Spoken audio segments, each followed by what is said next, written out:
안녕하세요. 사연을 부탁해입니다. 오늘의 사연을 소개하겠습니다. 우리 가족은 할머니와 엄마, 그리고 우리 남매가 함께 살고 있었어요. 10년 전에는 아빠도 같이 살고 계셨지만 어느 날 갑자기 뇌졸중으로 돌아가셨습니다. 아빠 장례식이 끝난 뒤 작은 아빠가 엄마에게 어렵게 말을 꺼냈어요. 형수님, 어머니는 저희가 모셔가겠습니다.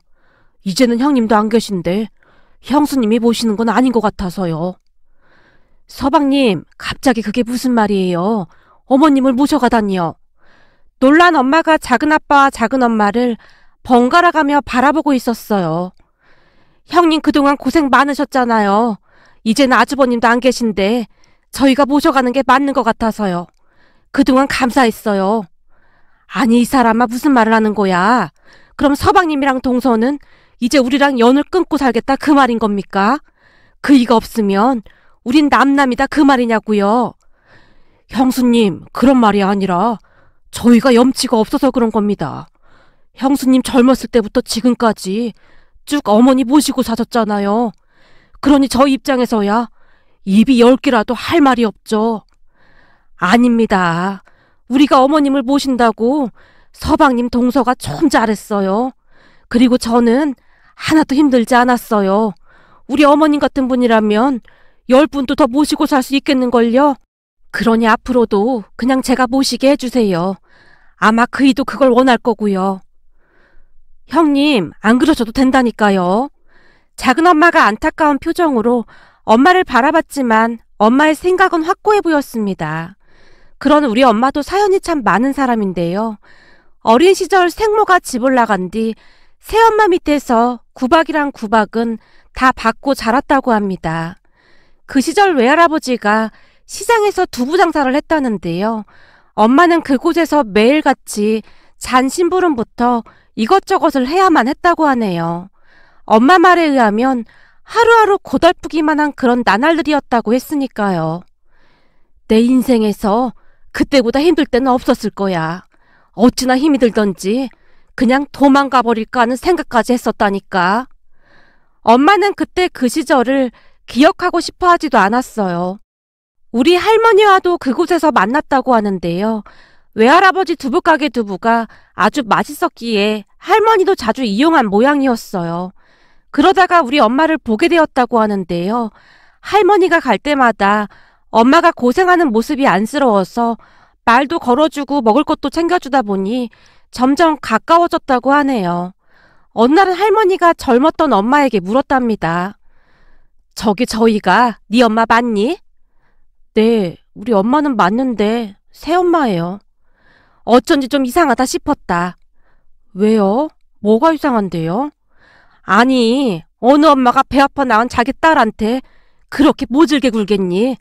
올 때마다 너한테 참 모질게 하더구나. 새엄마는 저를 별로 안 좋아해요. 아빠도 안 좋아하고요. 저보고 밥이나 축내는 식충이래요. 네가 왜 식충이야? 너만큼 예쁘고 착한 애가 어딨다고. 난 너 같은 딸 하나 있으면 소원이 없겠구만. 정말 제가 예뻐요? 그럼 네가 얼마나 예쁜데. 할머니가 엄마 머리를 쓰다듬어줬다고 합니다. 그 뒤에도 할머니와 엄마는 자주 대화를 하면서 각별한 사이가 되었다고 했어요. 참 신기했던 것이 할머니는 이상하리만큼 엄마에게 마음이 갔다고 합니다. 사실 그런 할머니께도 조금은 슬픈 사연이 있었다고 하는데요. 할머니가 어린 시절 할머니 사촌언니 부모님이 갑자기 돌아가시는 바람에 사촌언니가 할머니네 집에서 얹혀 살게 되었다는데요. 할머니의 사촌언니의 삶이 참 평탄치가 않았다고 합니다. 한마디로 그냥 구박덩어리로 살았다고 했으니까요. 하지만 할머니 사촌언니는 한없이 착한 분으로 그런 상황에서도 할머니에게 그렇게나 잘했다고 하네요. 그래서 그랬던 것인지 그 시절 할머니는 엄마가 남같이 느껴지지가 않았다고 합니다. 아니죠. 아마도 할머니의 사촌언니 모습을 떠올리며 죄책감 같은 것을 느꼈던 것 같습니다. 그렇게 오며 가며 할머니는 엄마를 챙겼다고 하는데요. 그러던 어느 날 엄마가 홀로 울고 있는 모습을 보고는 조용히 물었답니다. 아니, 왜 그렇게 서럽게 우는 거야? 어디가 아픈 거야? 아니요, 그런 건 아닌데 아빠가 저를 돈 많고 나이 많은 남자한테 시집 보낸대요. 근데 저는 진짜 가기 싫어요. 엄마의 얼굴은 눈물, 콧물 범벅이 되어 있었다는데요. 그 순간 할머니 어린 시절이 다시 떠오르면서 돈 때문에 나이 많은 남자한테 시집을 가던 사촌 언니의 얼굴이 겹쳐 보이더랍니다. 너 말이야, 우리 며느리 할래? 네? 그게 무슨 말씀이세요? 무슨 말이긴 무슨 말이야. 우리 아들이랑 결혼하는 그 얘기지. 근데 아마도 우리 아빠가 절대 안 된다고 할걸요? 엄마의 눈에서 눈물만 흘러내리고 있었다고 합니다. 하지만 왜 그랬는지는 모르겠지만 그때 당시 할머니는 엄마를 꼭 며느리 삼아야겠다는 생각을 했다고 하네요. 결국 며칠 뒤 할머니가 엄마의 아버지, 그러니까 제게는 외할아버지가 되겠네요. 외할아버지와 단판을 지었다고 하는데요. 아마도 외할아버지에게 돈을 주지 않았을까 추측해 볼 뿐입니다. 엄마가 할머니에게 대체 얼마나 많은 돈을 줬는지에 대해 몇 번이나 물어봤지만 할머니가 입을 꾹 다문 채 그냥 몰라도 돼 라는 말만을 했다고 했으니까요. 그렇게 엄마는 할머니 집으로 가게 되었고 몇 년 뒤 아빠와 결혼을 하게 되었다고 합니다. 엄마 입장에서는 할머니가 부모와 다름없는 그런 존재일 수밖에 없었어요. 아빠와 결혼을 하고 난 뒤 외가 가족들과는 연을 끊고 살았거든요. 그랬으니 아빠가 돌아가신 뒤 작은아빠와 작은엄마가 할머니를 모시겠다고 했을 때 엄마가 펄쩍 뛰며 싫다고 했던 거였고요. 다행히 작은엄마, 작은아빠 두 분도 참 좋은 분으로 평생 할머니를 모시고 산 엄마에게 미안한 마음을 가지고 계셨기에 아빠가 돌아가시고 난 뒤 두 분이 할머니를 모시고 가겠다고 했던 겁니다. 하지만 엄마의 생각은 완강했고 거기다 할머니조차도 엄마와 함께 살길 원했어요. 나도 그냥 큰애네 집에 있고 싶구나. 있던 데가 편해. 어머님, 저희도 잘 모실게요. 니들 착한 거 나도 다 안다.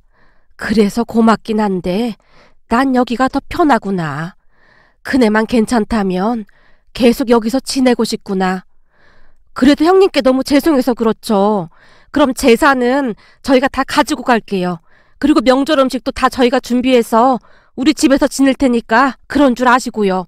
이 정도면 저희도 많이 양보한 거니까 두 분도 그렇게 아세요. 작은엄마가 할머니와 엄마를 보며 단호한 표정으로 말을 했어요.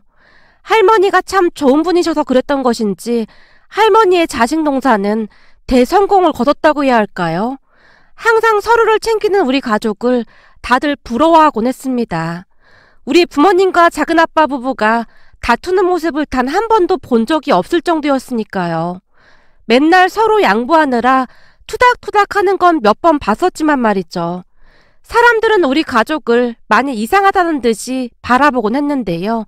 주변을 둘러보면 재산 싸움에 기싸움에 다들 그리 살고 있었기에 사람들 눈에 비친 우리 가족의 모습이 이상하게 보일 수밖에요. 특히나 엄마 친구 중 미자 아줌마가 그렇게 질투를 하곤 했는데요. 할머니와 엄마 사이뿐만 아니라 엄마와 작은엄마 사이 또한 이간질을 시키려고 부단히도 노력하곤 했거든요. 미자 아줌마는 욕심도 많고 샘도 많은 사람으로 사람들 사이에서도 평판이 좋지 않은 그런 사람이었어요.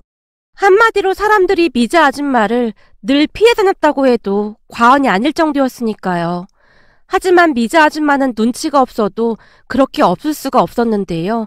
다들 싫어하는 기색이 역력했음에도 시도 때도 없이 집에 찾아오곤 했어요. 물론 엄마도 미자 아줌마를 정말 싫어했지만 모진 소리를 하지 못한 채 그냥 적당히 둘러대면서 속에 있는 말을 하진 않았어요. 그러던 어느 날 엄마 친구분에게 연락이 왔는데요. 저기 말이야, 우리끼리 말하고 있었는데 미자 그것이 어떻게 알고 온 것인지 우리 몰래 엿듣고 있었지 뭐야. 엿듣다니 뭘 엿들어. 왜 그거 있잖아. 니네 아들 얘기 말이야. 우린 그냥 우리한테 그런 일이 생기면 어떻게 해야 할까? 우리가 너처럼 그렇게 행동할 수 있을까?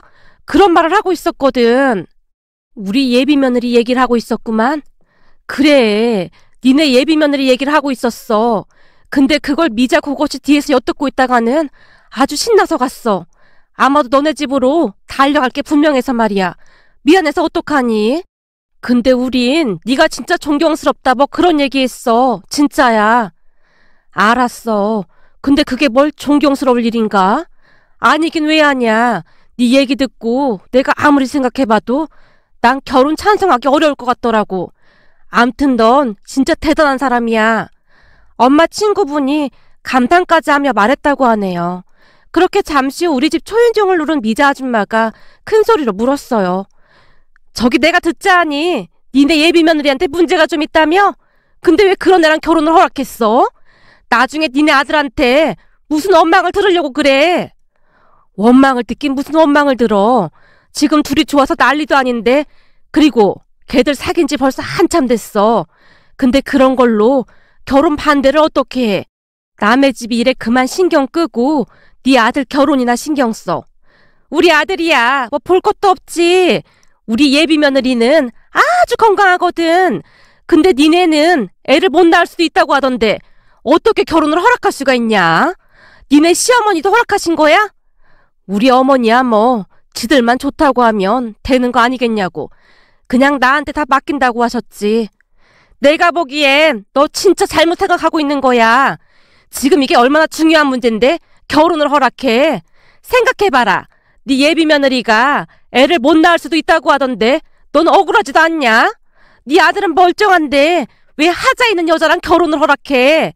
나 같았으면 곡기를 끊는 한이 있어도 절대 허락 못한다. 너 지금 제정신이 아니야. 뭘 제정신이 아닐 것까지 있어. 이게 팔자라고 하면 그냥 받아들이면 되는 거지.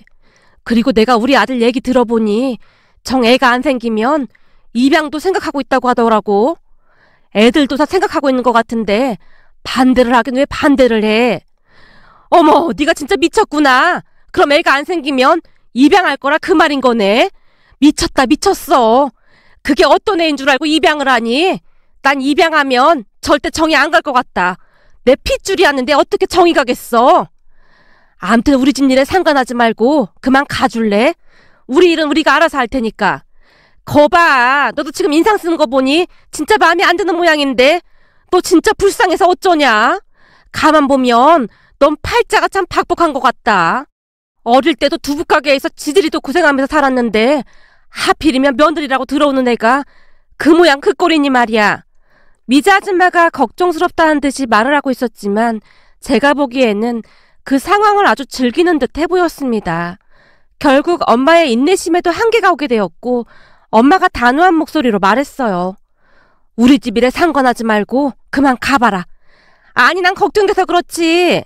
근데 이게 다 네 팔자 때문에 그런 것 같아. 그냥 한마디로 네 팔자가 너무 세서 그런 것 같다 그 말이야.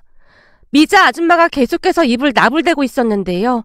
소파에서 가만히 듣고만 있던 할머니가 미자 아줌마를 노려보더니 한마디를 툭 하고 던지셨어요. 내가 보기에 자네야말로 그놈의 주둥아리 때문에 망할 것 같구만. 우리 며느리 걱정하지 말고 자네 인생이나 걱정하게나. 곧 그 주둥아리 때문에 땅을 치고 후회할 테니. 어머, 무슨 그런 악담을 하세요? 내 말이 맞나 틀리나 한번 보자고. 암튼 우리 집 일에 왈가왈부하지 말고 그만 돌아가게나. 한마디만 더 씨부렸다가는 여기 이 커피를 얼굴에 확 부어버리려니까.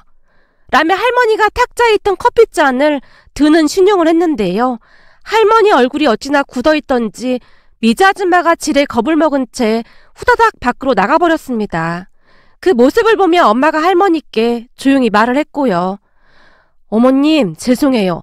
워낙 만말하게 좋아하는 사람이라 신이 난 모양이네요. 네가 미안할 게 뭐가 있어. 내가 그냥 커피를 얼굴에 확 뿌려버릴 걸 그랬네. 할머니가 장난 가득한 표정으로 웃고 있었어요. 사실 우리 오빠한테는 몇 년 동안 사귄 여자친구가 있었습니다. 예비 새언니가 똑똑하고 성격도 좋아서 가족 모두 좋아하고 있었어요. 그런데 어느 날 예비 새언니가 몸이 안 좋아서 병원에 갔다고 했는데요. 얼마 뒤 예비 새언니가 갑자기 오빠에게 이별을 통보했다고 합니다. 이유를 들어보니 병원에서 난소 제거 수술을 받았다고 하네요. 물론 난소를 2개 다 제거하진 않았지만 1개를 수술했던 모양이었어요. 의사 말이 요즘은 젊은 여성들 사이에서도 드물지 않게 발생되고 있다고 하면서 수술을 하게 되면 난소가 하나밖에 없기 때문에 임신이 어려울 수도 있다고 했답니다. 그 바람에 예비 새언니가 오빠에게 이별을 통보했던 것이고요. 물론 오빠는 절대 그럴 수 없다며 예비 새언니를 붙잡았고 결국 우리 가족들 모두 그 사실을 알게 되었어요. 임신이 어렵다는 것 자체가 큰일이었기에 할머니와 엄마의 근심이 깊어질 수밖에 없었는데요. 어느 날 엄마가 큰 결심을 한 듯 할머니께 말했어요. 어머님, 그냥 모른 척하고 허락할까 하는데 어머님 생각은 어떠세요? 잘 생각해 본 거냐? 아무리 그래도 애를 못 낳을 수도 있다고 하는데 잘 생각해보고 신중히 결정해야지. 난 요즘 뒤숭숭한 게 영 잠도 안 오고 그러는구나. 저도 어머니랑 같은 생각이에요. 근데 둘이 좋아서 저 난리인데 어떻게 반대를 하겠어요.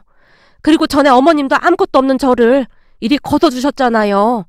그때 어머님이 안 계셨으면 제가 이리 살 수나 있었을까 싶은 생각도 들고 제가 무슨 자격으로 반대를 하겠어요. 한동안 지켜봤는데 애가 너무 착하기도 하고 그때 어머님이 제게 베풀어 주신 은혜를 이렇게나마 갖고 싶기도 하고요. 암튼 제 마음은 지금 그렇습니다. 어머님만 허락해 주신다면 애들 결혼 진행하려고요. 네 마음이 그렇다면 나도 찬성이지 뭐. 난 그냥 다 네 편이잖니. 어머님 괜찮으시겠어요? 괜찮지 않을 게 뭐가 있어. 나보다 네 속이 더 안 좋을 텐데 난 네가 하라는 대로 다 할 테니까 네가 알아서 해. 할머니가 엄마의 손을 꼭 잡아주셨어요. 두 분 다 어려운 결정을 했다고밖에 볼 수가 없었는데요. 그렇잖아요. 자식이 결혼을 하고 나면 다들 손주만 기다린다고 하던데 혹시나 손주를 못 볼 수도 있다고 했으니 그 심정이 오죽했겠습니까? 하지만 두 분은 오빠와 예비 새언니의 결혼을 허락했고 어느 날 예비 새언니가 찾아와서는 눈물까지 흘리며 죄송하다는 말까지 했어요. 할머님 어머니께 너무 죄송해서 헤어지려고 했습니다. 우리한테 죄송할 게 뭐가 있어. 둘이 좋아서 그 난리인데 억지로 떼어놓고 우리가 발 뻗고 편히 살기나 하겠냐.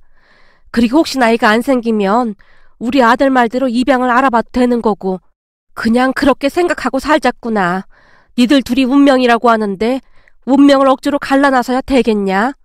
엄마가 오빠를 바라보며 말했는데요. 네? 운명이요? 그래, 네 예비 남편이 니들은 절대 떨어질 수 없는 운명이라나 뭐래나 그 난리를 치더구나. 암튼 운명길에 잘 살아야 한다. 엄마의 말에 예비 새언니가 눈물을 삼키며 감사하다는 말을 몇 번이나 했는지 모르겠습니다. 하지만 우리 오빠의 일은 주변 사람들에게 신선한 충격일 수밖에 없었는데요. 친척분들부터 엄마 친구분들까지 과연 그런 결혼을 허락할 수 있을까라는 논쟁을 벌이기까지 했거든요. 그랬으니 평소 남이 잘 되는 꼴을 눈뜨고 절대 못 보던 미자 아줌마가 득달같이 쫓아와서는 그 난리를 치다 돌아간 겁니다. 미자 아줌마네 아들도 곧 결혼을 앞두고 있었는데요. 그 아줌마네 예비 며느리는 아주 건강한 사람이라는 말을 몇 번이나 하면서 엄마의 염장을 지르다 갔답니다. 하지만 그 뒤 충격적인 반전이 우리를 기다리고 있을 줄 누가 알았겠습니까? 얼마 뒤 오빠와 새언니가 결혼을 한 뒤 신혼여행을 다녀왔는데요. 오빠와 새언니가 상기된 표정으로 집으로 찾아와서는 충격적인 사실을 말하기 시작했어요. 할머니 엄마 놀라지 마. 또 뭔 일인데 그래. 이젠 니들이 그 놀라지 말라는 말만 하면 심장이 두근거리니까 뜸들이지 말고 빨리 말해. 저기 말이야. 우리 곧 엄마 아빠가 된대. 오빠의 입에서 그 말이 툭 하고 튀어나왔어요. 뭐? 엄마 아빠? 근데 얘네들이 지금 뭔 소리를 하고 있는 거야? 아니 그게 말이야.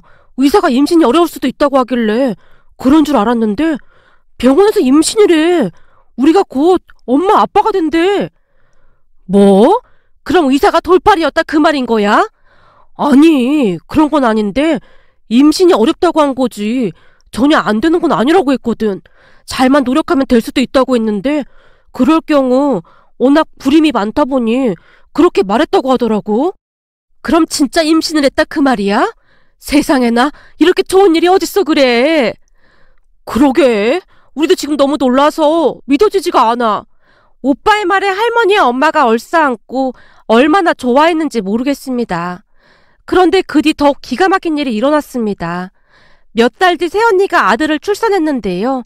첫째 조카가 태어난 뒤 얼마 되지 않아 또다시 임신을 한 겁니다. 그러니까 연년생으로 아이를 낳게 된 거죠. 그 바람에 할머니의 엄마의 넋이 나갈 수밖에 없었어요. 아니, 불임일 수도 있었다며. 근데 또 애가 들어섰다 그 말이야? 그렇다니까. 의사도 황당해 하더라니까. 아무래도 하늘에 있는 니들 아버지가 도와주고 계신 모양이구나. 그렇지 않고서야 무슨 이런 일이 다 있어 그래. 할머니와 엄마의 눈가에 이슬이 맺혀 있었습니다. 그러다 어느 날 새언니가 둘째를 가졌다는 소문을 듣고 미자 아줌마가 득달같이 쫓아왔는데요. 뭐야, 애를 못 가질 수도 있다고 했다며. 근데 또 둘째를 가졌다 그 말이야? 그러게 말이야. 병원에서 불임일 수도 있다고 했다는데 또 임신을 했지 뭐야. 이런 경사가 어딨어 그래. 근데 니네 아들은 아직 강간부소식인 거야? 결혼한 지 꽤 지났지 않았나? 요즘 누가 결혼하고 바로 애를 갖냐? 요즘 애들은 신혼 좀 즐기다가 애 갖고 그러는데 니네 아들 며느리는 애를 못 가질 수도 있다고 해서 서두른 거잖아. 우리 며느리는 아주 건강해서 굳이 안 그래도 되거든. 미자 아줌마가 짜증스럽게 말을 하고는 나가버렸습니다. 그 모습을 보며 할머니가 한 소리를 하셨는데요. 내가 전에 그랬잖니. 저 주둥아리 때문에 벌 받을 거라고. 남한테 악한 마음 먹고 살면 그대로 돌려받기 마련이야. 내가 보니 손주를 기다리나 본데 안 생겨서 약이 잔뜩 올라있구나. 그러게요. 무슨 이런 일이 다 있는지 모르겠네요. 이게 다 어머님이 여지껏 바르게 사셔서 복을 받는 게 아닐까 싶네요. 그동안 어머님이 뿌린 게 많으신 거죠. 내가 뿌린 게 많긴 뭐가 많아. 네가 착해서 복 받은 거지. 할머니와 엄마가 서로를 칭찬하며 행복한 미소를 짓고 있었습니다. 그렇게 몇 달 뒤 새언니가 또다시 아들을 출산했습니다. 그 바람에 집안에 경사가 났는데요. 사돈 어르신들도 좋아서 주변에 떡까지 돌리고 이건 뭐 거진 잔치 분위기였습니다. 그렇게 시간이 얼마나 지났을까요? 어느 날 오빠와 새언니가 집에 와서는 기가 막힌 말을 하는 겁니다. 저기 이런 말씀 드려도 될지 모르겠는데요. 저희 학가하면 안 될까요? 뭐? 합가? 학과는 갑자기 왜 해? 그게 제 입으로 차마 말씀드리기가 그런데 저희 또 애가 생겼어요. 뭐? 또 임신을 했다 그 말이냐? 병원에서 또 불임일 수도 있다고 했다며. 근데 무슨 애가 그렇게 잘생겨? 그니깐요. 분명히 애가 잘 안 생길 거라고 했는데 어찌 된 건지 저도 잘 모르겠어요. 그래서 말인데 지금 애 둘도 감당이 안 돼서 너무 힘든데 셋을 어떻게 혼자 키워요? 아무래도 합가를 해야 할 것 같아요. 저희 친정은 지방이라 여기 들어와서 살고 싶어요. 할머님, 어머님, 저 너무 힘들어서 혼자 애 셋 못 키워요. 애들 아빠는 정일 회사가 있고 저 너무 힘들어요. 새언니가 막무가내로 졸라대기 시작했어요. 결국 오빠 부부는 조카들을 데리고 집으로 들어왔습니다. 그 뒤부터 할머니와 엄마 그리고 저까지 엄청 바빠진 건 말할 것도 없었고요. 어느 날은 할머니가 새언니에게 소리쳤어요. 이놈의 돌팔이 의사가 불임은 뭔 놈의 불임이야. 그 의사 그놈 돌팔이가 분명하다. 니들 잘 들어. 앞으로 애기 더 낳기만 해봐. 그땐 가만 안 둘 참이니까. 우리 넷은 절대 못 키운다. 그 바람에 새언니가 눈치까지 봐야만 했고요. 암튼 우리는 현재까지도 조카 셋을, 그것도 아들만 셋을 돌보고 있는데요. 어느 날은 미자 아줌마가 찾아와서는 우리 조카들을 가만히 보더니만 긴 한숨을 내쉬었어요. 아니, 불임이라고 했던 사람은 순풍순풍 애도 잘 낳는구만. 건강하다고 그 생쇼를 하더니만 왜 애가 안 생기냔 말이야. 이번에도 시험관 잘 안 된 거야? 나도 몰라. 잘 안 됐으니 연락이 없지. 내가 진짜 속이 터져 죽겠다 아주 그냥. 아니, 멀쩡하게 생겨서 몸이 왜 그 모양인 건지. 이러다가 나 손주도 못 보는 거 아닌지 모르겠어. 우리 남편은 맨날 술만 마셔대고 있는데 허구한 날 아들 며느리랑 싸우고 내가 답답해서 못 살겠다. 아니, 아들 며느리랑 싸우긴 왜 싸워? 왜긴 왜겠어. 애 안 생기는 게 다 며느리 때문이라고 사기 결혼 당한 거라고 막 난리를 쳤다지 뭐야. 뭐? 진짜 그런 소리를 했단 말이야? 그렇다니까. 근데 사실은 나도 그런 생각이 들긴 해. 그렇지 않고서야 이렇게 애가 안 생길 수는 없는 거잖아. 지금 아들 며느리가 우리랑 연 끊는다고 난리도 아니야. 이제는 전화도 안 받아. 니네 부부 진짜 문제다. 아들 며느리는 애 가지려고 엄청 노력하고 있는데 거기다 대고 어떻게 그런 막말을 할 수가 있어. 애도 마음이 편해야 빨리 생기는 건데 그렇게 난리를 쳐대면 어떡해. 뭐야, 가만히 듣다 보니 기분 나쁘네. 너 말이야, 지금 니네 며느리가 손자를 셋씩이나 낳았다고 유세 떠는 것 같다 보인다. 아니, 유세가 아니라 내 말은 아들 며느리한테 너무 그러지 말라는 거지. 됐다. 내가 보기엔 우리가 이 모양 이 꼴 된 게 아주 꽃이다는 표정이네. 무슨 놈의 불임이 애를 셋씩이나 낳아. 내가 보기엔 니네 며느리가 이상한 애야. 미자 아줌마가 새언니를 노려보다가 갔답니다. 그럼 미자 아줌마를 보던 할머니가 한마디를 하셨는데요. 그때 내가 뭐랬니? 저 옆편네 입 함부로 놀리다가 벌 받을 거라고 했잖니. 그렇게 사람은 항상 말 조심하고 착하게 살아야 하는 거야. 그동안 저 옆편네가 여기저기 말 옮기고 다니면서 사람들 흉이나 보고 그랬잖니. 그랬으니 집안이 잘 될 리가 있겠냐. 사람은 말이야 항시 착하게 살아야 하는 거야. 그래야 없던 복도 들어온다 그 말이야. 그러게 말이에요. 제가 보기엔 그동안 어머님이 덕을 많이 쌓으셔서 우리가 이렇게 복을 받는 모양입니다. 이게 다 어머님 성신 덕분입니다. 가족들이 다들 착해서 가능했던 거 아니겠냐. 손주 며느리야, 그치만 넷째는 절대 안 된다. 우리 지금도 너무 힘들어. 할머니가 새언니를 나무라며 장난스레 웃으셨어요. 그 바람에 새언니의 얼굴이 새빨개져 있었는데요. 만약 그때 할머니와 엄마가 새언니를 반대했다면 어땠을지 아찔하기까지 하네요. 새언니는 정말 좋은 사람이거든요. 우리 가족 앞으로도 서로 아끼며 지금처럼 행복하게 잘 살아가겠습니다. 오늘의 사연은 여기까지였습니다. 즐겁게 보셨다면 구독, 좋아요 부탁드립니다. 고맙습니다.